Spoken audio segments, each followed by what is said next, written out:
Hello friend, CGPSC hand written notes की YouTube channel में आप सभी का बहुत बहुत स्वागत है। चलिएगा, हमारे चैनल के द्वारा आप सभी को पता है कि रात को 9 बजे छत्तीसगढ़ सहायक शिक्षक, शिक्षक भर्ती और CGTET तीनों को मिला के बाल विकास का गहन अध्ययन कराया जा रहा है, जिसमें ये एपिसोड नंबर 12वां है। अभी तक के 1 से 11 तक अगर आप क्लास नहीं देखें तो जाइएगा प्लेलिस्ट में और 1 से लेकर के आप 11 तक के क्लास को कंप्लीट देख लीजिएगा, नोट्स बना लीजिएगा। बहुत शानदार तरीके से हम लोग क्लास करा रहे हैं। एक एक टॉपिक जो 36 लेवल पे जैसे क्वेश्चन बनते हैं उसी पैटर्न में हम लोग आपको कंप्लीट करा रहे हैं। आप सभी देखे होंगे कि आपके पास मार्केट में जो भी बुक उपलब्ध है उसमें इस प्रकार से थ्योरी नहीं दिया जाता। अगर आप लोग फिर एग्जाम में बैठते हैं तो आप बोलते हैं कि सर नया क्वेश्चन आते हैं, तो वही है, कहीं ना कहीं कमी है नोट्स में, बुकलेट में, तो उसी को हम लोग पूरा कराना है ताकि बाल विकास में आपका इस बार 30 में 30 नंबर आए। पिछले बार 28 नंबर 29 नंबर बहुत सारे हमारे स्टूडेंट का आया था जिनका चयन हुआ है। तो चलिएगा, क्लास स्टार्ट करने के बाद शेयर कर दीजिए अपने व्हाट्सअप स्टेटस, फिर स्टार्ट करते हैं। जिन लोग भी नए होंगे यूट्यूब में, चैनल को सब्सक्राइब कर लीजिएगा ताकि आपको जब भी क्लास अपलोड हो आपको नोटिफिकेशन मिल जाए। 30 मिनट पहले नोटिफिकेशन मिल जाता है। और चैनल को बेल आइकन प्रेस दबा कर रखिएगा। और ये हमारा व्हाट्सअप नंबर जरूर नोट करिएगा, 75 83 86 44 61। इसमें आप अपना नाम लिख के मैसेज कर दीजिएगा, आपको स्टेटस भी दिखाई देने लगता है। साथ ही साथ अगर आप शिक्षक भर्ती की तैयारी कर रहे हैं तो अगर आप अभी तक हमारे प्रैक्टिस बैच से नहीं जुड़े तो ज़रूर जुड़िएगा, क्योंकि आप जितना भी पढ़ाई कर लें, जहाँ से भी पैट कोर्स लिए होंगे, जब तक आप कंप्लीट प्रैक्टिस नहीं करेंगे, नए क्वेश्चन जैसे 36 लेवल में आते हैं, तब तक आपकी तैयारी अधूरी है। ठीक है, तो तैयारी को पक्का करना है, चयन लेना है, टीचर बनना है तो प्रैक्टिस ज़रूर कीजिए। सबसे रामबाण तरीका है कि प्रैक्टिस ही। ठीक है, चलिए, पिछले क्लास में हम लोग ने क्या देखा था, तो पियाजे का संज्ञानात्मक विकास के बारे में हम लोग ने देखा था। संज्ञानात्मक विकास को हम लोग ने पूरा डिटेल से पढ़े थे, उसके आयाम, उसके तत्वों के बारे में चर्चा किए थे। आज उसी से रिलेटेड दूसरा जो मनोवैज्ञानिक है वाइगोत्स्की, उसका सामाजिक सांस्कृतिक सिद्धांत को देखेंगे। ठीक है, संस्कृति भी बोलते हैं, सांस्कृतिक भी बोलते हैं, दोनों याद रखेंगे ना। वाइगोत्स्की का सामाजिक सांस्कृतिक सिद्धांत भी बोलते हैं, संस्कृति भी बोलते हैं। ठीक है, चलेगा, शुरू करें फिर। तैयार है, थ्योरी है, आराम से सुनिएगा, समझिएगा, एक बार में याद हो जाएगा। फिर जब नोट्स हम बना रहे होंगे जिन लोग, तो नोट्स बनाने के बाद आपको मज़ा ही आ जाएगा। ठीक है, चलेगा, चलिए सबसे पहले हम लोग थोड़ा सा इसका क्या है परिचय देख लेते हैं वाइगोत्स्की के बारे में। तो लेव वाइगोत्स्की, पूरा नाम क्या है वाइगोत्स्की का? लेव वाइगोत्स्की। ठीक है, इनका जन्म कब? 1962 में। ठीक है, रशियन मनोवैज्ञानिक थे। वाइगोत्स्की का निधन मात्र 38 वर्ष की अल्प आयु में हो गया था। 1962 में पैदा हुए, मात्र 38 साल इन्होंने अपना जीवनचर्या चलाया। 38 साल की उम्र में इनका निधन हो गया था। इन्होंने अपने संक्षिप्त जीवन काल में 100 से अधिक पुस्तकें लिखी। देख लीजिए, 38 वर्ष की उम्र में उन्होंने 100 से अधिक पुस्तकें लिखी हैं। ठीक है, वे मूलतः शिक्षक थे। उनके विचार शिक्षा और मनोविज्ञान दोनों ही क्षेत्रों में अत्यंत उपयोगी है। वाइगोत्स्की ने अपने सिद्धांत में ही यह समझाने का प्रयास किया है कि व्यक्ति सामाजिक वातावरण में रहते हुए परस्पर क्रिया द्वारा कैसे सीखता है। इनका मेन सिद्धांत आप लोग याद रखेंगे, नाम ही से ही स्पष्ट है, सामाजिक सांस्कृतिक सिद्धांत। मतलब समाज में रह के बच्चा कैसे सीखता है, समाज में रह कर बच्चा परस्पर क्रिया करना, ठीक है, वातावरण के साथ ये कैसे सीखता है, इसके बारे में हम लोग पढ़ेंगे। थोड़ा आपको बैकग्राउंड में डिस्टर्ब हो रहा होगा। ठीक है, क्लास कैंसल ना करवाते हुए मैं जहाँ भी बना वैसा स्थिति में क्लास कंटिन्यू करवा रहा हूँ, तो थोड़ा ध्यान देंगे। ठीक है, ध्यान से सुनेंगे। उन्होंने बताया कि अधिगम हमारे सामाजिक वातावरण को किस तरह प्रभावित करते हैं। ठीक है, सामाजिक वातावरण को अधिगम प्रभावित करता है और अधिगम को सामाजिक वातावरण, दोनों एक दूसरे के पूरक, उन्हीं पर इन्होंने पूरा डिटेल में चर्चा किया है। अधिगम का प्रभावशाली होना इस बात पर निर्भर करता है जब विद्यार्थी अपने सहपाठी, मित्रों, अभिभावकों व शिक्षकों के साथ पारस्परिक बातचीत और क्रिया करता रहता है तो वो सीखता रहता है। क्या बोल रहा है? जब विद्यार्थी अपने जो सहपाठी, उनके साथ जो पढ़ने वाले बच्चे होते हैं, उनके मित्र होते हैं, या अपने पेरेंट्स के साथ, अभिभावक के साथ, शिक्षक के साथ जो परस्पर बातचीत करते हैं, तो बातचीत करने से वो क्या करते हैं? सीखते रहते हैं। बहुत सारी चीज़ें वो उसी से ही सीखते हैं, परस्पर एक दूसरे से। ठीक है, अतः प्रत्येक शिक्षक को इस बात का लिए तैयार रहना चाहिए कि वो अपनी कक्षा में विद्यार्थियों को पढ़ाई के दौरान ऐसी गतिविधियाँ जैसे परिचर्चा करना, वाद विवाद करना, आप लोग देखेंगे हमेशा आप लोग कोई भी प्रतियोगिता उसमें वाद विवाद रखा जाता है। वाद विवाद रखने का बहुत महत्व है शिक्षा के क्षेत्र में। ठीक है, आप लोग सोचते रहे होंगे कि क्यों वाद विवाद रखा जाता है, फालतू टॉपिक दे देते हैं, उसमें बोलते हैं, कुछ होना जाना नहीं करके, लेकिन इसका बहुत बड़ा मनोवैज्ञानिक कारण है। ठीक है, इसीलिए वाद विवाद कार्यक्रम, परिचर्चा कार्यक्रम, ये सारी चीज़ें रखा जाता है। तो इसीलिए आप लोग ने देखा होगा कि जो स्कूलों में वाद विवाद प्रतियोगिता रखा जाता है। ठीक है, चलिए आगे देखते हैं। विद्यार्थी ज़्यादा से ज़्यादा अधिगम कर सके और स्वस्थ अधिगम वातावरण का निर्माण हो सके।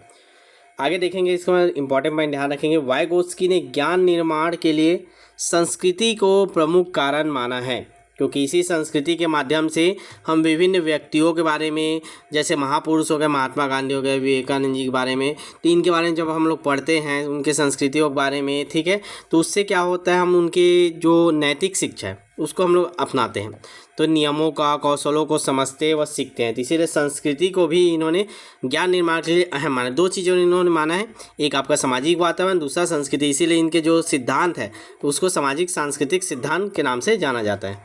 चलिए, अब क्या औचित्य है इसके बारे में हम लोग पढ़ेंगे। ध्यान रखेंगे वाइगोत्स्की के सिद्धांत के क्या औचित्य हैं, क्यों इसको हम लोग पढ़ रहे हैं, इसका क्या क्या मेन उद्देश्य है, इसको हम लोग ध्यान से समझेंगे। पॉइंट वाइज आपको बता रहा हूँ मैं, इसको ध्यान में रखेंगे। पहला पॉइंट देखेंगे, सामाजिक अंतःक्रिया बालक के संज्ञानात्मक विकास का प्रमुख कारण है।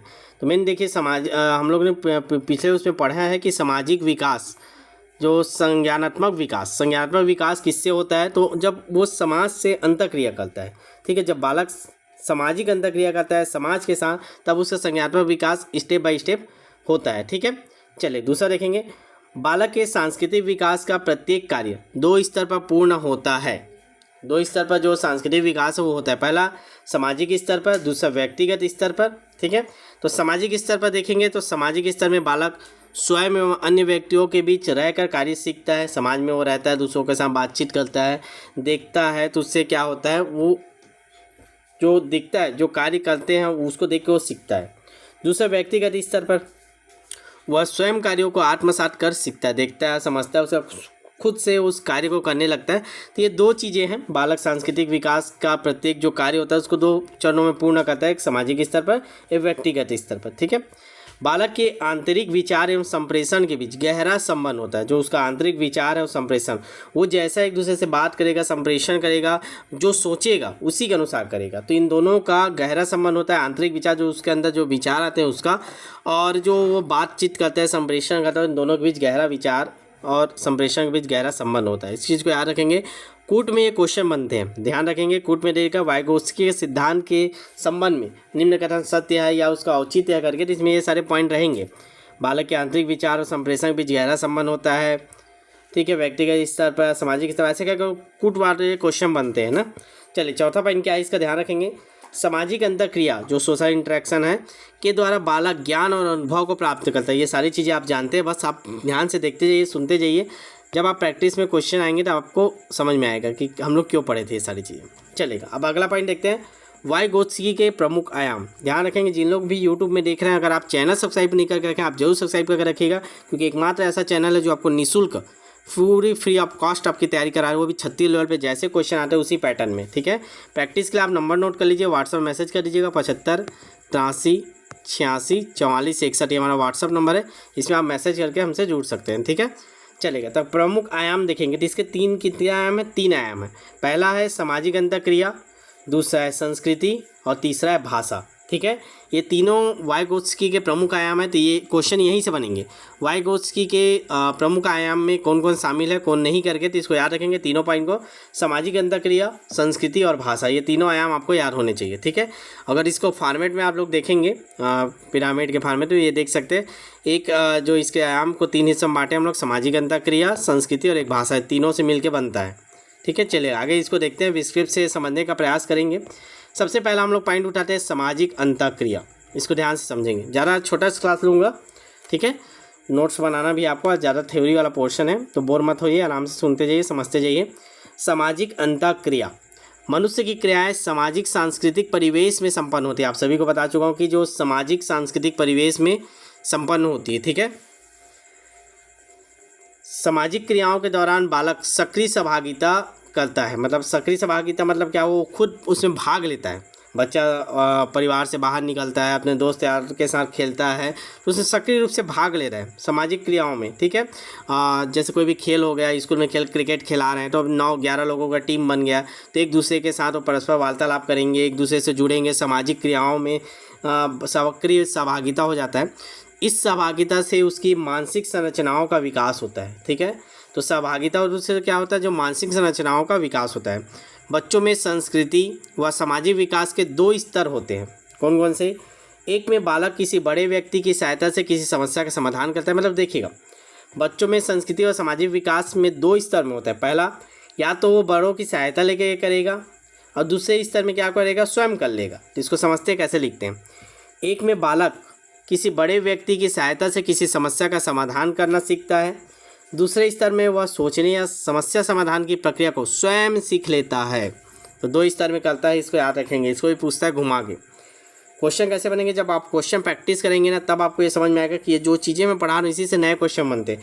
बाहर के कोई क्वेश्चन नहीं आते, आप अपने मानसिकता से हटा दीजिए। आप केवल लोकल बुक पढ़ते हैं, 2-4 मार्केट में अरिहंत प्रबोध, ठीक है, वही थोड़ा थ्योरी दिया था, आप उसको पढ़ के जाते हैं, आप बोलते हैं कि नया क्वेश्चन आया करके। तो नया क्वेश्चन कुछ नहीं होता है, यहीं से क्वेश्चन उठता है, इसी को घुमा घुमा के पूछा जाता है। ठीक है, चलिए आगे देखेंगे। जिससे वह बच्चे के संज्ञानात्मक विकास का एक भाग बन जाता है।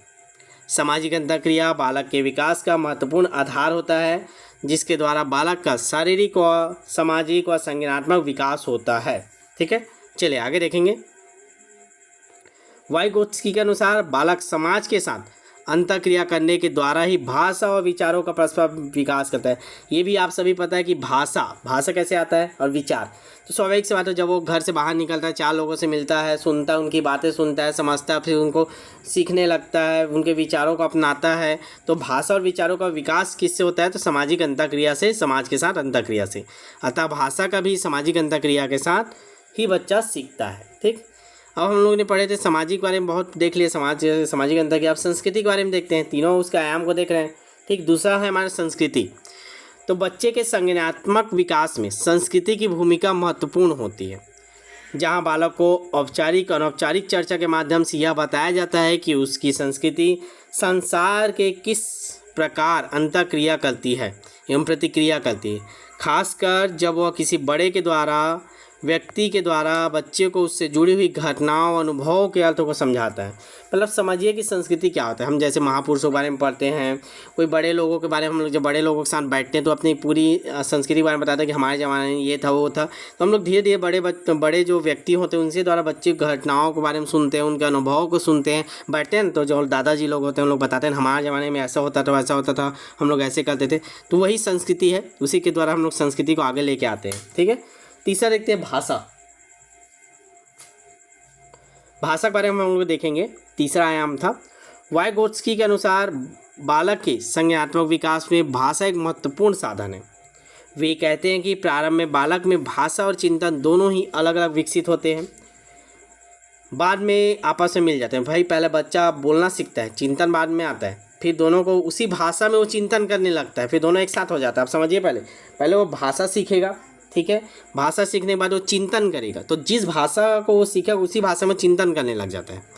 बालक द्वारा भाषा का उपयोग केवल सामाजिक अंतःक्रिया के लिए नहीं किया जाता, वरन वह अपने व्यवहार को नियंत्रित व दिशा निर्देशित करने के लिए भी करता है, जिसे आत्मकेंद्रित संवाद कहते हैं। इस तरह के आत्मकेंद्रित संवाद द्वारा बालक स्वनियमन करना सीखता है। तो ये हम लोगों ने तीनों आयामों पे चर्चा किया थोड़ा थोड़ा। ठीक है, अब चलिए भाषा के भी 3 रूप होते हैं। जो हम लोग भाषा पढ़े इसके भी 3 रूप होते हैं, इसको ध्यान से समझिएगा। आज की क्लास छोटा होने वाला है, ध्यान रखेंगे, थोड़ा और होगा, लेकिन जितना थ्योरी करा रही है बहुत इंपॉर्टेंट थ्योरी, मैं बार बार बोल रहा हूँ, एक भी चीज़ में मिस मत कीजिएगा। ठीक है, भाषा के 3 रूप होते हैं, सामाजिक बोली, व्यक्तिगत बोली और शांत आंतरिक बोली। तीनों नाम पहले याद कीजिए आप।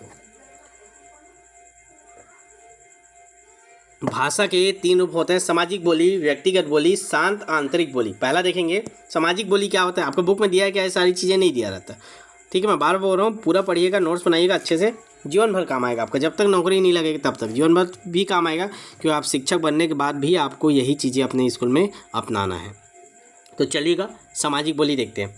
तो 2 वर्ष की अवस्था से बच्चा सामाजिक बोली सीखने लगता है। यह बाहरी संप्रेषण है जो दूसरों के साथ बात करने से उपयोग होता है।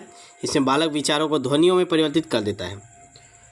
सामाजिक बोली हम लोग किसको बोल रहे हैं समझ रहे हो ना आप लोग? 2 वर्ष के बाद ये चालू हो जाता है। जब बच्चा दूसरों से बात करता है तो जो सोच रहा है, जो उसके विचार आ रहा है, उसको मुंह से उसी भाषा में बोल देता है, वही सामाजिक बोली होता है। जो दूसरों से हम लोग बात करते हैं, जी अभी मैं आपको पढ़ा रहा हूँ, ये भी सामाजिक बोली में पढ़ा रहा हूँ ना।